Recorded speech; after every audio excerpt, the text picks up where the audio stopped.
Supreme court of Pakistan को बोल के लिए कवर करते हैं, वो हमारे साथ हैं।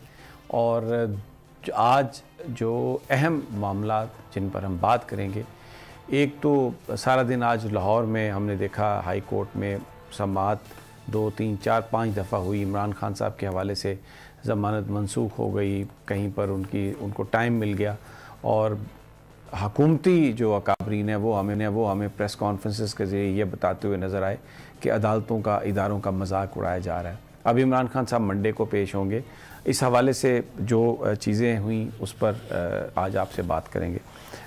लेकिन सबसे अहम जो बात है आज, जो डेवलपमेंट है वो सुप्रीम कोर्ट ऑफ पाकिस्तान में है। इंतखाबात के हवाले से ग़ुलाम मोहम्मद डोगर CCPO लाहौर, उनको ट्रांसफ़र किया गया था।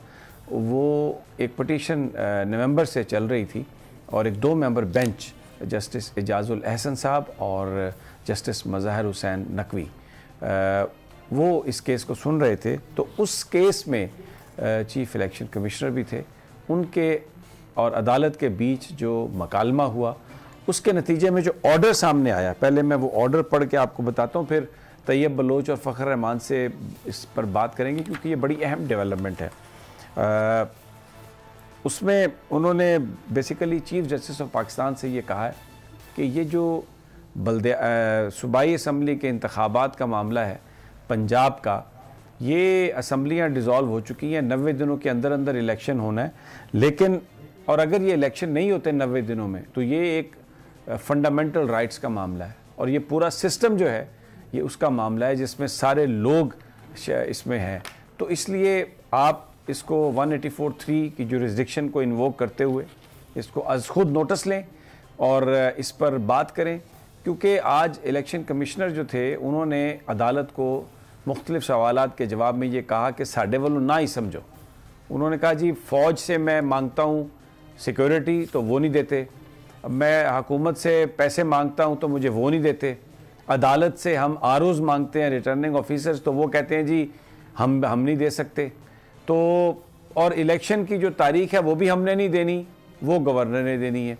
तो गवर्नर साहब जो हैं वो अभी तक तारीख नहीं दे रहे और जिस पर अदालत ने कहा कि ये 90 दिनों के अंदर इलेक्शन होना आइन के अहकामात हैं।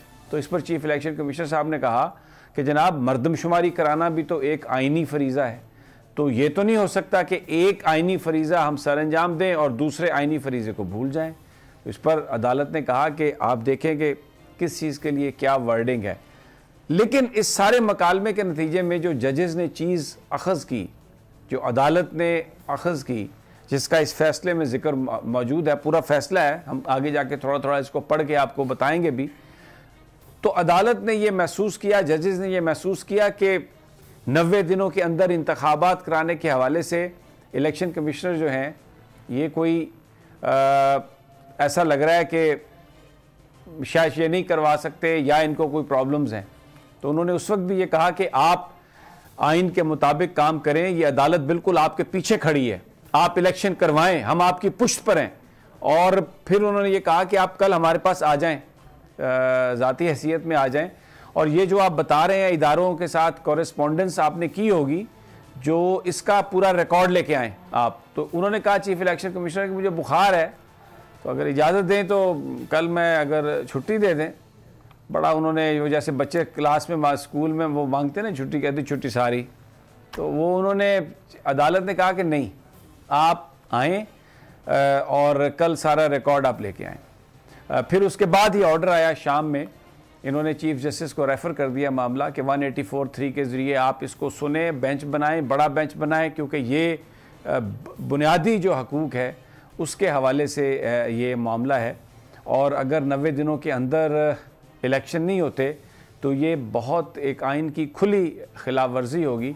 तो इस हवाले से शुएब शाहीन साहब जो हाई कोर्ट बार के प्रेसिडेंट हैं, उनकी पटिशन भी पड़ी हुई है, दरख्वास्त उनकी पड़ी हुई है सुप्रीम कोर्ट में।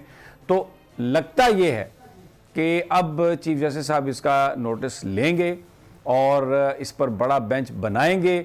और ये जो बात अभी तक एक इबहाम की सूरत में है, क्योंकि जो PDM के लोग हैं, नून लीग के लोग हैं, वो ये कहते हैं कि जी हमने इलेक्शन नहीं कराने और उसमें वो कहते हैं कि वो जो ताकतवर लोग हैं वो बिल्कुल हमारे साथ हैं क्योंकि इमरान खान एक्सेप्टेबल नहीं है, इन इंतखाबात में इमरान खान जीत जाएंगे तो मकबूलियत जो है उसकी कबूलियत नहीं है, तो इसलिए ये इलेक्शन नहीं होंगे, जो मर्जी हो जाए इलेक्शन नहीं होंगे और हमने इलेक्शन नहीं करवाने।